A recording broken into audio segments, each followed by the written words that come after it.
What's going on, everybody? Welcome to the Why Not podcast. Here, we discuss the moments in life.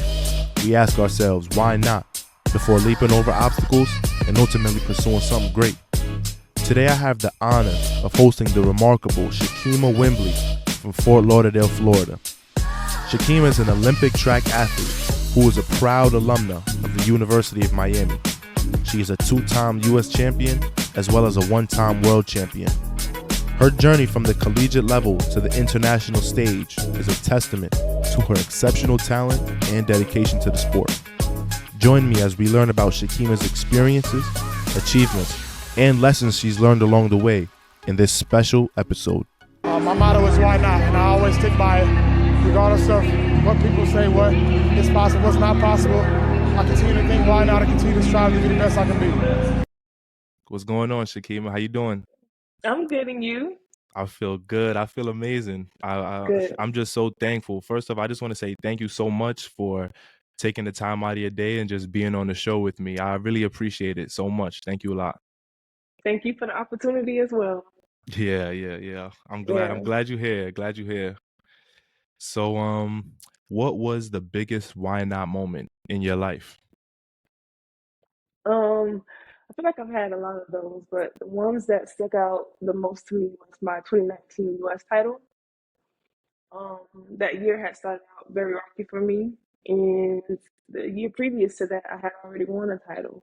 But trying to do it back to back, you kind of like, is it luck or is it gonna happen for me? And with the season already starting out rocky, I'm just like, oh, I'm not in position. I'm going in. I don't have the fastest time this year. I don't know what's gonna happen. But once I got there, I was like, why not? Why not me? Like, why can't I do it? Why can't I pull this crazy thing off? Like, why wouldn't it happen for me? So that was one of the biggest ones. That's good. That's amazing. How did it feel to go back to back actually? It was like what? It was cool. I felt like I hmm had solidified myself. Like the first time wasn't a fluke. Like I'm actually elite. Like it's really not easy to get two U.S. titles at all. Our hmm country is very competitive, Yeah. and I just felt like, yeah, I'm really here. My work is really paying off, and I'm good at this. That's how I felt. Yeah, that's wonderful. Were you like filled with like a bunch of emotion, like, yeah, I did it, after you won, like talking to the crowd and stuff? I was trying to soak it in. I didn't even like go into the crowd. I just was having a moment to myself, like, I did it. Like, I got it Yeah. done. I was so happy. I was so proud because after my race, I'm tired because I do the Mhm. 400, of course. So I didn't even have the energy to celebrate. I just sat on the floor and was just like smiling, like, oh, I pulled it off. I did it. I felt real accomplished. Like inside, I was really happy. I'm not Yeah. really a showboat, like yell at the crowd, jump in the crowd type of person anyway. So, Okay. When I was in high school, my junior and senior year, we won our city championship back to back. So I understand the feeling. I know what you mean, talking about when all your hard work pays off. Is this a hmm fluke? It feels really good to see, all the hard yeah, work paying off. Yeah. for sure. Yeah, Yeah. for sure. So how old were you when you first started competing? What inspired you and motivated you to get started? Funny. So I got into track when I was like 7. It was a family sport. So my older brother, older sister, they were doing it, and I kind of was just like, well, I want to run too. Mm-hmm. So I did it as a kid. I started at 7, was back and forth, hated it, would cry when people would make me run around the laps and all that stuff. But I didn't really get serious and back into it until I was like 15. And that's when I was like, okay, I'm going to lock in. I like this sport. So around my sophomore year in high school is when I really got serious. Okay. Did you Yeah. play any other sports? I played basketball. I was terrible. Um, I played basketball. I was a cheerleader. I played flag football. So as a kid, I just pretty much was all over the place trying to Mm. fun through different stuff. Is track, is that a big thing in the South? Yes, it really Okay. is. Yeah, outside of like, football is like everything. Down hmm here in the South, we are very competitive early at it. Yeah. And a lot of people, whether they play football or whichever sport they choose, somewhere in the background, track played a role into them being successful at it. Like we'll have some kids go to school for track and football down here in South Florida, so it's pretty cool. I never ran track. I only played basketball and football. Honestly, I don't know why I never ran. I think I would have enjoyed it though. I probably would have liked it. Yeah, where are you from? I'm from New York. I'm from Yonkers. Okay, so it's cold. So Yeah. yeah, okay. Yeah. I can't. I went. I've been to Florida once for an AAU tournament, basketball tournament, and I couldn't stand the heat at all. Like Yeah. I I didn't like the heat not one bit, and the the Florida accent is funny. It is funny though. Really, I Yeah. people tell me all the New York has an accent, right? To me, but Hmm. it's so funny. People always tell me I have an accent, and I'm like, what? What are you talking about? But I You guess do. so.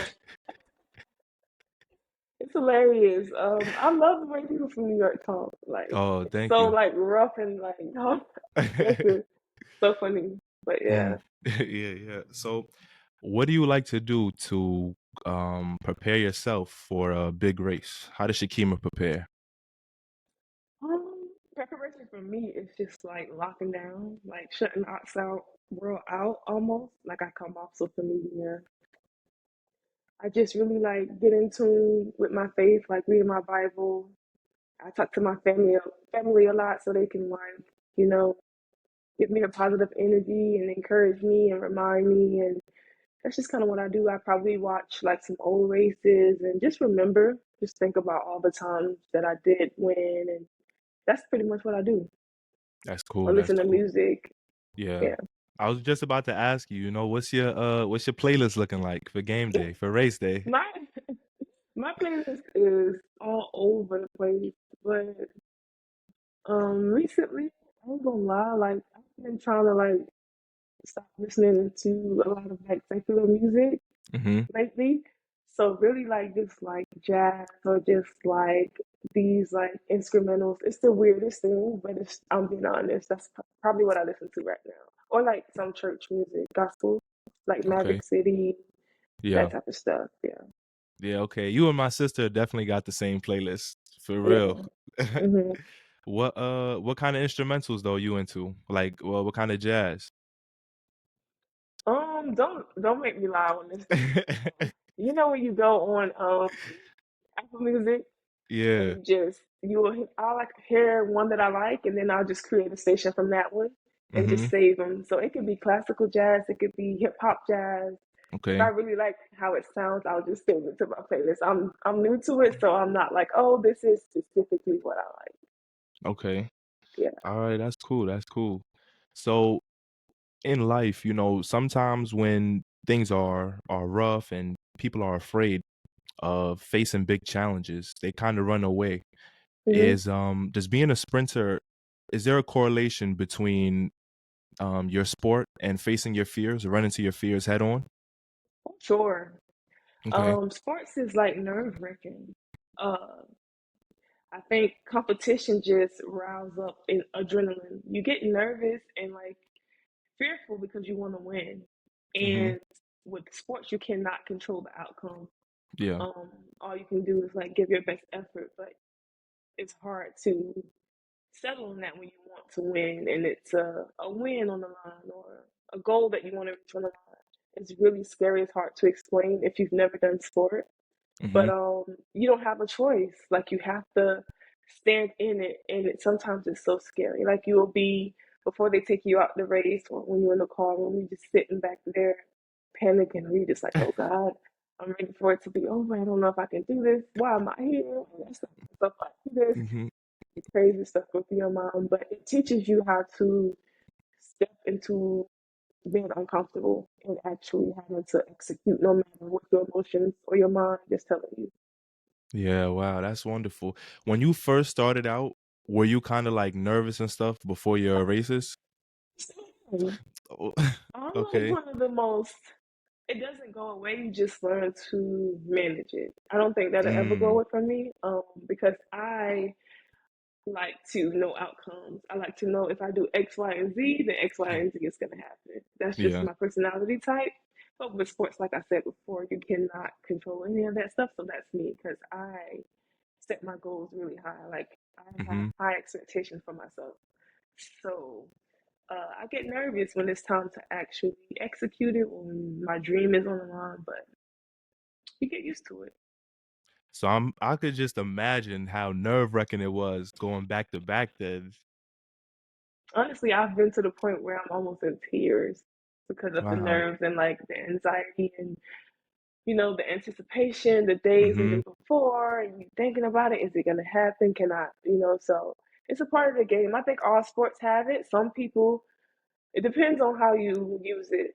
Some people they Yeah. have to rile up and shout and be pumping and jumping to use it. Some people are more like quiet like me, but I think once you're out there on the track and in the field when it's about to happen, you switch into another zone. It's Yeah. like die or live, or eat or be eaten. So Yeah. that's how it. Mm-hmm. It's like the fight or flight response. Really, seriously. Yeah, yeah, yeah. I'm already knowing. I understand because usually like before games, so I would just have I know that fear you're talking about. Like it for me, it's like a paralyzing fear where like my arms start shaking, my legs Everything, start your shaking. leg, Yeah, my legs. I you're start tripping dribbling over the ball. stuff. Yeah, I start dribbling the yeah. You ball. like pick up It's your water bottle and you like, yeah. oh, you like, oh no. But it's like soon as I Yeah. take one sprint down the court, I'm like, yo, I'm good to go. Soon as they like shoot the gun for us or send us off, Yeah. all those emotions is gone, and you're just like on autopilot. You just do Hmm. your job. It's crazy. It Yeah. is. Yeah. Yeah. What's going through your mind like during competition while you out there on the track? I'll put it to you like this: if you're running well, like if you're doing what you're supposed to do, nothing. Because if you're thinking, that means you're not in your zone. If that makes sense. Mhm. Some of my fastest races, I don't even remember what happened. Like I don't remember. It's like I know they shot the gun. I Mhm. know that I'm racing and that I'm here, but I don't really remember any coaches yelling or what's going on around me. Sometimes I don't even hear the crowd, no matter how big it is. That's how Yeah. locked in you become. But sometimes you could be in a race where you're like, oh Lord, I hear footsteps, or somebody is coming up on me, or somebody wants to catch me off.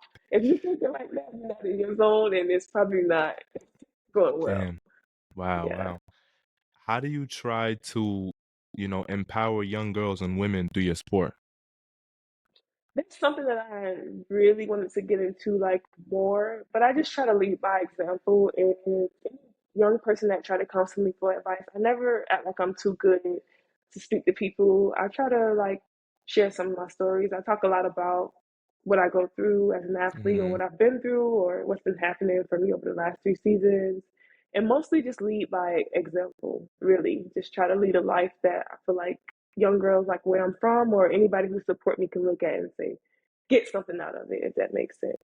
Yeah, yeah, yeah. It definitely does. I actually try to do the same thing as well, lead by example. I won't be the type of person to um, sit down and try to always break something down to you, give you advice, mano y mano, just sitting down. But if people see me in the gym always working, I try to lead by that way, you know. Mm-hmm. I think the opposite. Well, I'm actually in grad school now to get a Wow, license, so I can, congratulations. yes, I can practice in mental health. Okay. So I'm like, I wouldn't say I like to give advice, but I do like to use what I've learned and what I know to guide people, to like empower them and talk to them and make Yeah. them feel like less alone and stuff like that. So that's my thing. I'm really into that. Like when I'm done with sports, that's what I'm Hmm. gonna lean Yeah. into. Yeah. When you were at the University of Miami, who was your biggest influence? Mm. Probably Alison Felix. Okay. Yeah. She was somebody that I really was looking up to during those times in college. Yeah. Okay. Wow. Wow. Mhm. What would you say your biggest achievement off the track is? Biggest, I have a lot of things that I'm proud of. I mean, off the track, okay. I guess graduating college, but I feel like it's more sentimental stuff. like making my family proud and just the Hmm. character development I've gone through because of the sport, like how Yeah. much I've grown, that makes me like really excited. I look back and I'll be like, wow, I'm really a different person than I used Yeah. to be. So just me developing like a lot of characteristics that's keeping me up to this point, just like learning to be humble, learning to like persevere, my faith. So just that type of stuff off the track, really. Track is just my main thing. So Hmm. I don't really have many things that I've done off, but just like loving on my family, like being the superstar to them, stuff like that, honestly. Yeah, yeah, that's dope. That's amazing. How did it feel when you qualified for the Olympics? I know that's a huge feeling. I'd have been jumping from here to everywhere. Hmm. I would have been going crazy. So how did that feel? So I qualified for my first Olympic trial in 2016. So I was 20 or 21 years old. Hmm. I was excited. I was at that trial, just really excited. I couldn't believe that I made it there to have such a wonderful opportunity. Yeah. Um, it was one of the best feelings of my life. Of course, I didn't go on to make that team, and I returned back to college. But just being there just set up my drive for the future. Like once I was there, after that, oh, you couldn't tell me I wasn't, going places, and just the experience, just to be there in that atmosphere and have that opportunity was amazing.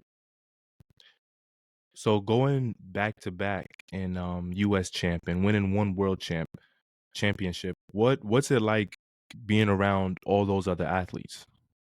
I felt accomplished.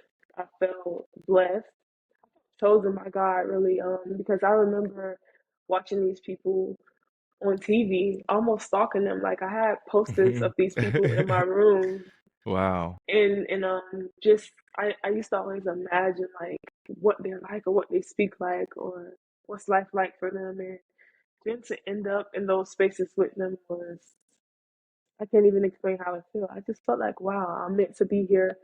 I am who I dreamt of, and like what I've always strived to be. That's who I am. And you just feel proud of yourself, really. I'm not too people crazy, but Hmm. I felt kind of like, yeah, I made it, and yeah.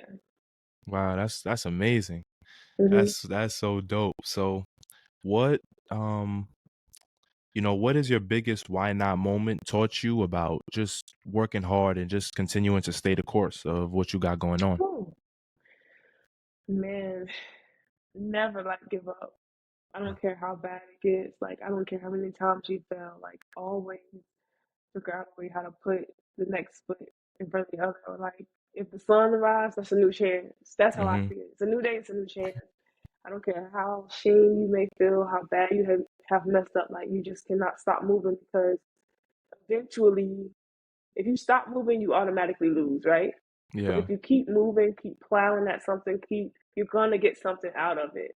May not be the goal. We don't know what opportunity may come, what may happen, what you may get from it, but it's just never a good idea to like stop or let life get you down because on that road you're gonna catch your break. Something good is gonna come out of a person that's consistent through like losing or having ups and downs. Like trust me, never like giving up on yourself or like stopping. It's just like the ultimate way to grow and bump into blessings. Did somebody tell you this or during your journey whenever you felt like quitting, or this is something like you had to talk yourself It's through? something I'm going through right now.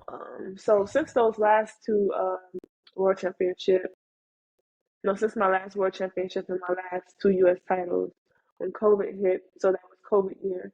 After that, they had the Olympics. I had a knee surgery. I had my 2022 season last year. Came back, but I wasn't who I was before. I've been working to get back there.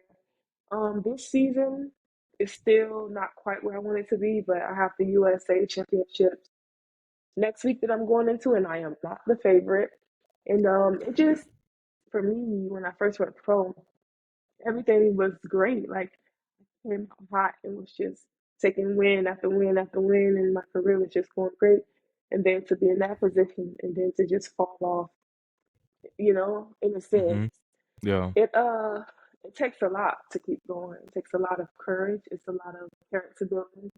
It's a lot of ego destroying. It's a lot of tests of like who you are. Like, yeah, you could be a great person and a champion and all that when everything's going well. But when things are not progressing how you would like year after year, season after season, who are you then and how are you going to handle it? And it's embarrassing, right? When you're used to winning and you're going to places and you're taking L's or you're not getting the results that you want or you're not being invited to certain meets, Mhm. high caliber meets.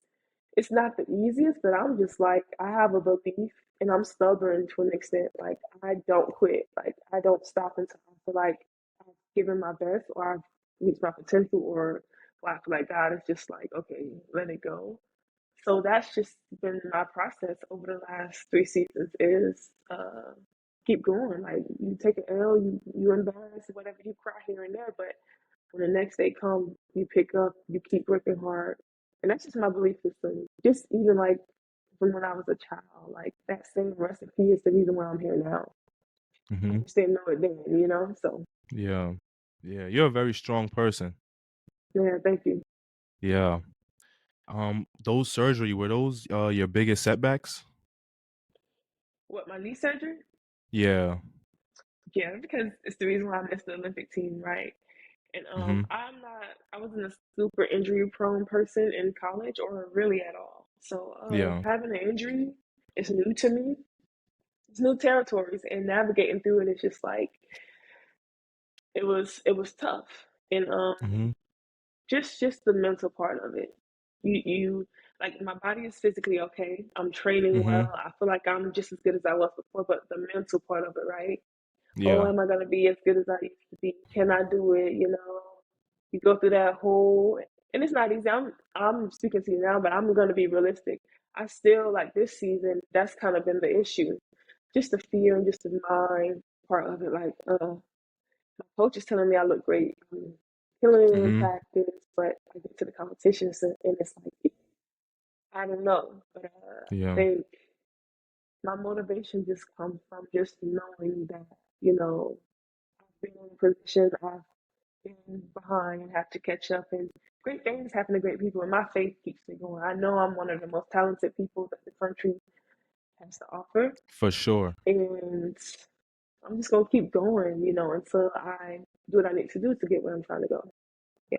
Yeah, that's amazing. I feel like those setbacks, um, how you mentioned and talking about your ego, I feel like those right there could just take a toll on your mind like crazy because it could just make you start Ooh, I trying to could say so much prove. about that. Yeah, yeah, and please do. Just tie our worth to sport. Yeah. You tie your worth to because when you're not producing anymore and stuff, right? Like I've Mhm. lost because I was sponsored by Adidas for 5 years. I've lost my contract.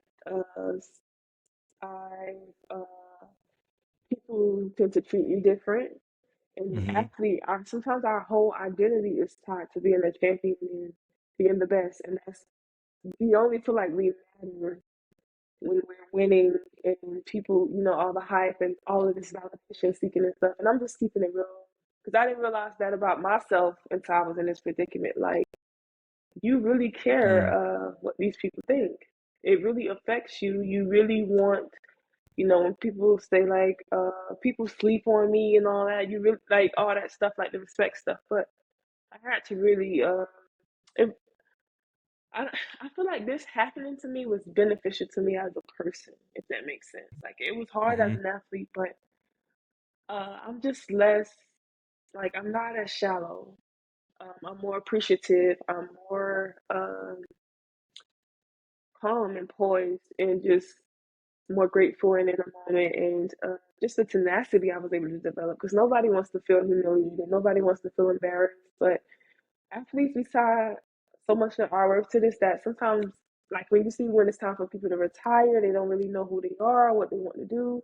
And it really made me sit back and say, if track was over, like you have never really developed a social life outside of this. Like you've never had a job, you've Yeah. never, so Mm-hmm. During this time, that's what I've been working on, which is why I like going back to grad school or like when I go to church or these, I try to meet different people and talk to other people. I'm working on that because I'm just really to myself. But like experiencing that, it just made me realize like this knee injury could have took you out. Who would you be if this was Mm-hmm. like done and out of your control? So that was another thing that it made me see like I'm a person, like I'm valuable outside of all of this stuff. This stuff is just an Yeah. addition and a gift, if it makes sense. So, Right. I was literally just gonna talk about that. You just took the words. You said it. You said everything I was just gonna say. mhm. Yeah, yeah. Yeah, Yeah, so literally. I was just about to say that. But like, yeah, it's a gift, man. yeah. Thank you for Yeah, that. That's something I definitely need to hold on to too. yeah. So how has being a sprinter, what has being a sprinter taught you about being patient in life? Ooh, because you're a sprinter, the smallest adjustments makes the biggest difference with your time. So Okay. with your finishing time in races, so it teaches you patience because running is really an art form. Because if you want to get faster, then you have to fix the smallest of details, the smallest of techniques. And sometimes you just don't get it.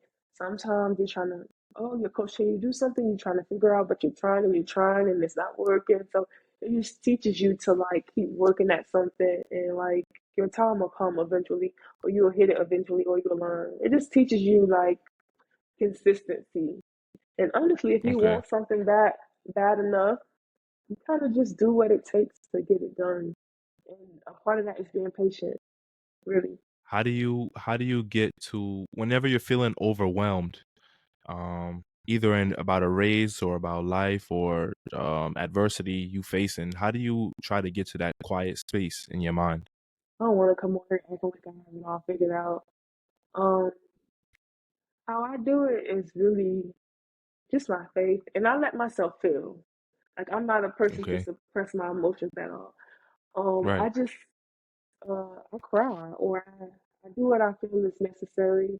I try to avoid allowing my emotions to consume me too bad.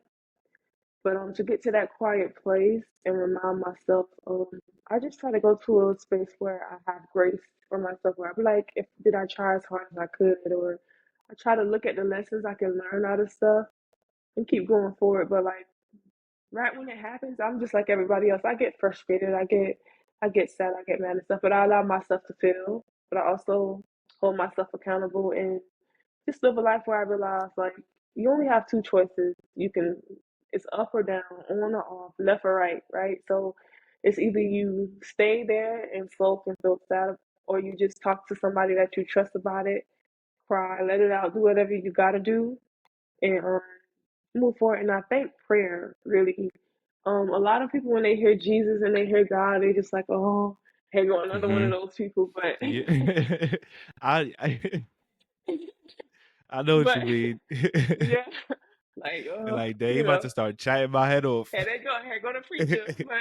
But no, that worked for me. Like, man, like okay, at least I woke up this morning. At least I'm able to breathe today. You know, like Mhm. I have a place to stay. I have food to eat. It's been a lot, and that makes me think about my past. Like it's been stuff Yeah. that happened way worse. Like growing up and stuff. Mhm. God brought me through so through saying nothing. Then just praying and worshiping. Like when you get done doing it, you just feel released.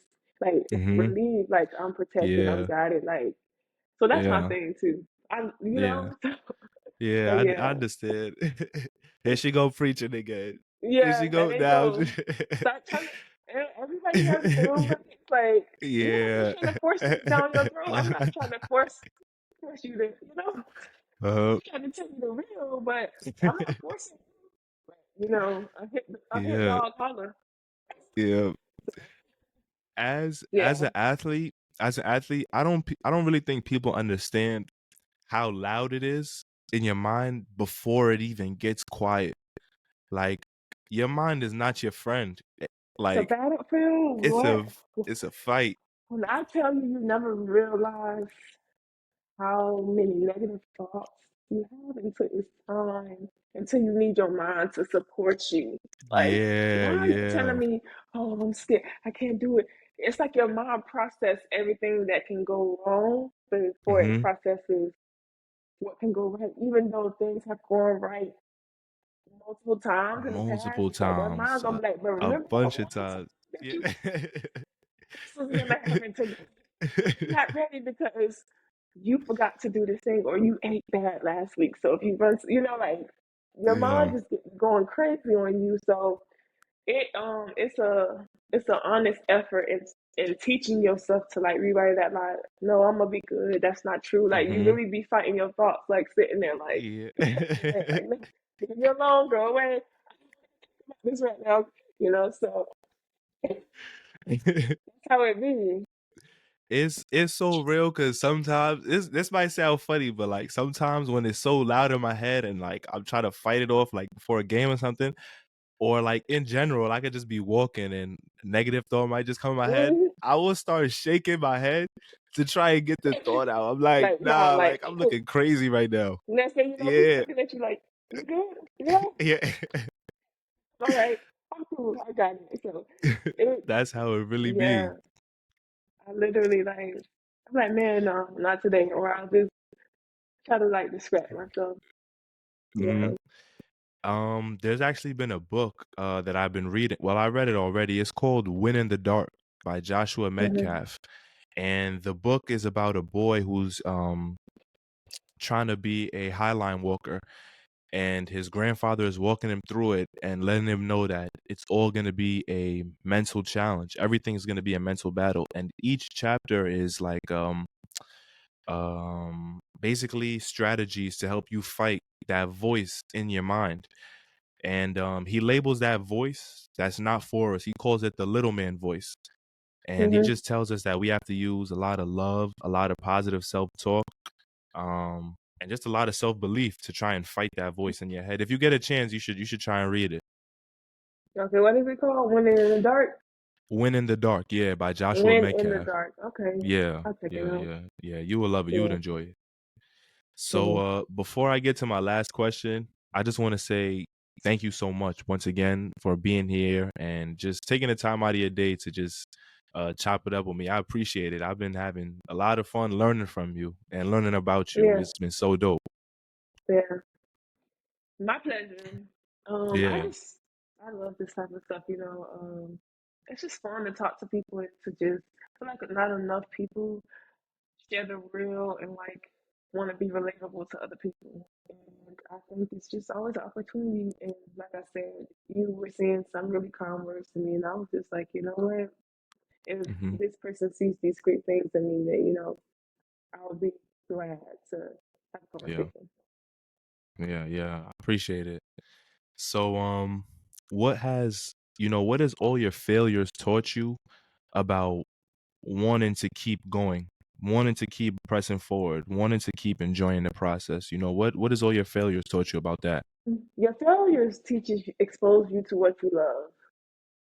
Mm, When you love something, like a lot of people like to themselves, oh, I want to, do this and do that, but the minute it get hard, they say, oh, it's too hard. But I think when you love something and you really believe in something and something is placed on your heart and it's a dream, you adjust. You find a way to, and that's with anything. If you love anything, you find a way to protect it and keep going after it. Like sports can break your heart a million times, right? But mm, I think that glimpse of hope, once God placed like a dream in your heart, or you have a belief in something, and you're passionate about something, and something like sets your soul on fire, mm-hmm, you're gonna find a way. And I think that's what it's taught me. And another big thing it's taught me too is like life goes on, and you can't because you'll have people along the way saying like, why don't you just quit or this this won't happen for you or the people who stop believing in you and all of that stuff. It just teaches you that like other people's opinions, other people's like suggestions, and I'm not talking about like constructive criticism, but like unsolicited advice and all of that stuff or what somebody else thinks really just doesn't matter and have power. over what God could do for you or what can happen for you in your life. So just really trusting in yourself, trusting your own judgment, and going after what you want. Like that's what it taught me. Wow. That I feel like it taught me the same thing really. Like you will sacrifice everything. Like if you really love it that much, you will fail over and over and over again, and you will sacrifice and continue to You want to sacrifice allow people to until you call get you it. crazy. People be just oh, it's not, oh, it's, I've had people say, it might be taking on like an emotional toll over you, or if you're not in, all that type of stuff. Like, no, you're Hmm. not me. You don't know what I'm feeling. Just, you know, Right. and you Right. have to just buckle up and just keep going. Yeah, yeah. I like that. I like the Yeah. show that you just gotta buckle up. You know what I'm saying? Yeah. Yeah. Yeah. So Yeah. Well, thank you so much, Shakima. I appreciate it. I appreciate it so much. And good luck next week. thank you. Yep, yep, yep. No It was a problem. pleasure. All Yep. right. Take care now.